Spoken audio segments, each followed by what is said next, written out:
Students of class 9। तो आज maths का कुछ रिवीजन टाइप वर्क करेंगे।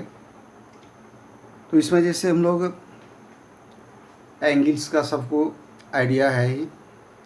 एंगल्स में जैसे देखो, acute angle, right angle, obtuse angle, obtuse हुआ, उसके बाद reflex, straight angle, complete angle. जैसे एक्यूट एंगल हुआ less than 90 degree, right angle equal to 90 degree, obtuse angle greater than 90 degree but less than 180 degree, straight angle 180 degree. उसके बाद straight के बाद चला कम रिफ्लेक्स एंगल तो more than 180 degree and less than 360 degree. उसके बीच में जो भी एंगल आएगा 180 डिग्री से greater and smaller than 360 degree. And complete angle whose measure is 360 degree. It means complete मतलब ये हो गया कि जब ये रेज एक कंप्लीट चक्कर लगाया, ये कुल मिलाकर कितना हो गया 360 डिग्री। इसी को बोला जाता है कंप्लीट एंगल। ठीक है, अब उसके बाद देखो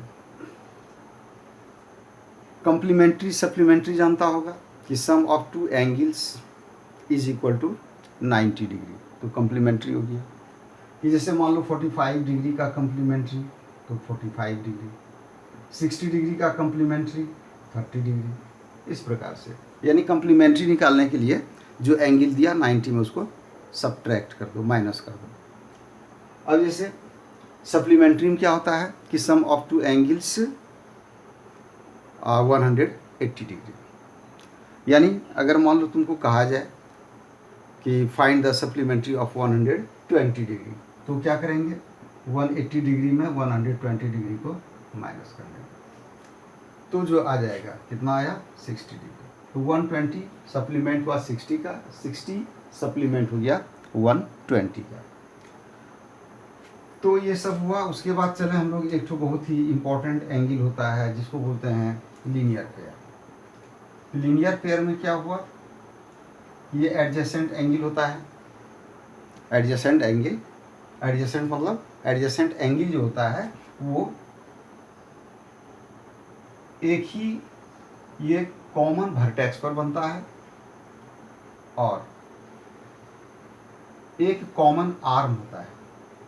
दो एंगल बनेगा जिसमें कि एक कॉमन आर्म होगा और वर्टेक्स दोनों का कॉमन होता है। वर्टेक्स वो होता है जो दोनों रे का एंड पॉइंट होता है। जैसे एंगल ये हुआ ना, ये एंगल, तो ये इसका वर्टेक्स कहलाता है। और इस तरह का मान लो कहीं भी अगर एंगल इस टाइप का बनेगा कि एक कॉमन वर्टेक्स पर ये दो एंगल है और एक इसमें कॉमन आर्म है, तो इस तरह का जो एंगल होता है वो होता है adjacent angle. But if sum of adjacent angle is 180 degree, it means figure तब ये हो जाएगा कि ये इसका जो ये दोनों आर्म वो एक स्ट्रेट लाइन में होगा। मतलब एक स्ट्रेट लाइन पर कॉमन वर्टेक्स पर दो एंगल बनेगा तो ये एडजेसेंट तो हुआ ही, बट साथ साथ क्या हुआ कि सम इस दोनों एंगल का कितना हो जाता है 180 डिग्री। इसको कहा जाता है लीनियर पेयर। तो ये सब का इधर ज्योमेट्री तरफ में बहुत ज़्यादा उपयोग होता है। और साथ साथ और दो तीन एंगल है जिसको जानना बहुत ज़रूरी होता है। जैसे ये दो लाइन है और ये लाइन को इंटरसेक्ट किया एक third line, suppose A B C D, ये दो लाइन है और इसको ये पी और क्यू ये इंटरसेक्ट किया एट ई एंड एफ। तो अब देखो यहाँ भी 4 एंगल्स बनता है, यहाँ भी 4 एंगल्स बनता है, ठीक है। तो ये जो दो लाइन है वो पैरेलल लाइन लिए हुए हैं। पैरेलल का मतलब क्या होता है कि दोनों लाइन के बीच का परपेंडिकुलर डिस्टेंस ऑलवेज इक्वल होगा। ईच एंड एवरी पॉइंट पर जहाँ भी तुम परपेंडिकुलर ड्रॉ कर दोगे, तो जैसे ये यहाँ परपेंडिकुलर डालेगा, ये परपेंडिकुलर डाल के देखेगा, तो दोनों का परपेंडिकुलर डिस्टेंस इक्वल होता है, तो ये कहलाता है पैरेलल लाइंस। दूसरी बात, एक इसमें नाम बोलते हैं ट्रांसवर्सल। तो ट्रांसवर्सल लाइन वो होता है, टू लाइंस को इंटरसेक्ट करने वाला जो लाइन होता है उसको बोलते हैं ट्रांसवर्सल।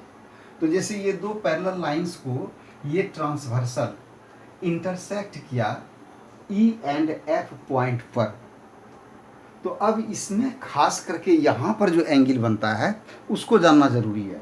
इसमें जैसे हम लोग क्या बोलते हैं कि पेयर ऑफ अल्टरनेट एंगल्स, यानी कि पेयर ऑफ अल्टरनेट एंगल्स, फिर पेयर्स ऑफ करस्पॉन्डिंग एंगल,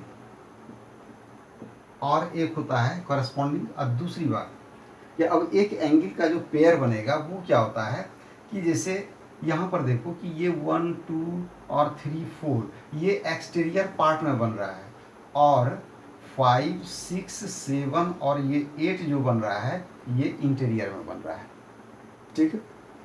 तो अल्टरनेट एंगल जो होता है, जैसे कि 2 का ये 6 का अल्टरनेट 8, 5 का अल्टरनेट 7 हो गया, उसी तरह से 1 का 3 हो गया, 2 का 4 हो गया। करस्पॉन्डिंग जो होता है 2 का 7, 6 का 3, 1 का पेयर 8 में आएगा, और 5 हो गया 4। तो ये करस्पॉन्डिंग और अल्टरनेट एंगल का पेयर्स इक्वल होता है, यानी कि बराबर होता है। जैसे कि एंगल 2 एंड 3 आर इक्वल, और एंगल 2 एंड 7 ये करस्पॉन्डिंग एंगल का पेयर इक्वल, 6 और 3 इक्वल। उसी तरह से 1 और 8 इक्वल होता है, 5 और 4 इक्वल होता है, तो 1 और 8 भी हो गया pair of corresponding angle, 5 and 4 हो गया pair of corresponding angle. Alternate में जैसे 6 का अल्टरनेट 8, 5 का 7, और ये भी पेयर इक्वल, ये भी पेयर इक्वल। उसी तरह 2 और 4 ये इक्वल और ये इक्वल। अब यहाँ पर एक चीज़ हम लोग को ये जानना है इस तरीका से कि if a transversal intersects two parallel lines, suppose AB and CD at point E and F। तो ऐसा कंडीशन में कि जब दो पैरेलल लाइंस को कोई ट्रांसवर्सल इंटरसेक्ट किया, तो इसमें ये कहेंगे कि फर्स्ट पॉइंट इससे ये क्लियर होता है कि pairs of alternate angles are equal, pairs of alternate angles are equal, pairs of corresponding angles are equal. 2 point हो गया। और थर्ड क्या होता है कि sum of interior angles of the same side, जैसे देखो 6 और 7 एक ही तरफ में है, सेम साइड क्या हुआ, एक तरफ में, यानी इस ट्रांसवर्सल का एक तरफ में ये दो 6 और 7 इंटीरियर एंगल है, और इधर में 5 और 8 ये इंटीरियर एंगल है। तो थर्ड पॉइंट में क्या बोलेंगे कि sum of interior angles of the same side of transversal, यानी कि ट्रांसवर्सल के एक ही तरफ के दोनों इंटीरियर एंगल्स का सम कितना होता है, 180 डिग्री। यानी ये हमेशा याद रखना है कि एंगल 6 और प्लस एंगल 7 ये हो जाएगा 180 डिग्री। उसी तरह से एंगल 5 अब प्लस एंगल 8 ये हो जाएगा 180 डिग्री। तो ये बात को याद रखना है। ट्रांसवर्सल और पैरेलल से रिलेटेड एंगल्स के बारे में इतना ये 3 पॉइंट को जानना जरूरी है, और इसका हमेशा ही यूज आएगा, ठीक है। अब इसी पर देखो, जैसे कि एक आध एग्जाम्पल हम लोग देखते हैं। ये एग्जाम्पल लेते हैं इसका, जैसे कि देखो एक एग्जाम्पल में कि ए बी और सी डी, ये A B and C D are 2 lines, ये 2 लाइन्स है, और इसको इंटरसेक्ट किया एक ट्रांसवर्सल जिसका नाम है टी। ये ट्रांसवर्सल है और ये टी है, और इंटरसेक्ट करता है ई एंड एफ पर, यानी ये पॉइंट ई और ये पॉइंट हो गया एफ। ठीक है, तो और एक चीज़ क्या बोला कि ई पी और F Q R the bisectors of angle A E F and E F D. यानी कि एक बाइसेक्टर इस एंगल का है, ई को यहाँ कर दो, ये बाइसेक्टर है ये, और एक बाइसेक्टर ये है, इसका बाइसेक्टर, इसका नाम है ई पी और ये है एफ क्यू। तो हम लोग को क्या दिया हुआ है कि A B parallel to C D, यानी A B and C D parallel, condition है कि A B parallel to C D, ये दोनों पैरेलल लाइन हुआ, and a transversal T cuts them at E and F respectively, and ये T transversal cuts A B at E and C D at F. Then bisectors E P and F Q, ये bisector है। Bisector मतलब bisect करने वाला, यानी दो बराबर भाग में बांटने वाला, यानी ये दोनों भाग बराबर हुआ, जितना बड़ा ये एंगल है उसका ये दोनों भाग दो भाग में किया, कौन, ई पी, इसलिए और क्या, तो इक्वल भाग में यानी इक्वल पार्ट में, इसलिए पी ई को बोला गया बाइसेक्टर। उसी तरह से इसका बाइसेक्टर हो गया एफ क्यू। तो प्रूव करना है हम लोग को कि prove that E P parallel to P Q, यानी to prove that E P parallel to F Q, यानी ये दोनों पैरेलल होगा। पैरेलल दिया है A B and C D, T transversal दिया है, E P and F Q यह अल्टरनेट एंगल का जो एक पेयर है इसका बाइसेक्टर है, and we have to prove that E P parallel to F Q. अब देखो पैरेलल कैसे करेंगे, तो जैसे कि अगर पैरेलल दो लाइंस रहता है, उसको ट्रांसवर्सल जब कट करता है तो उसका अल्टरनेट एंगल का पेयर इक्वल होता है, करस्पॉन्डिंग एंगल का पेयर इक्वल होता है। ये दो पॉइंट, तीसरा का इस जगह जरूरत नहीं है, इसलिए अभी फिर नहीं बोल रहे हैं उसको।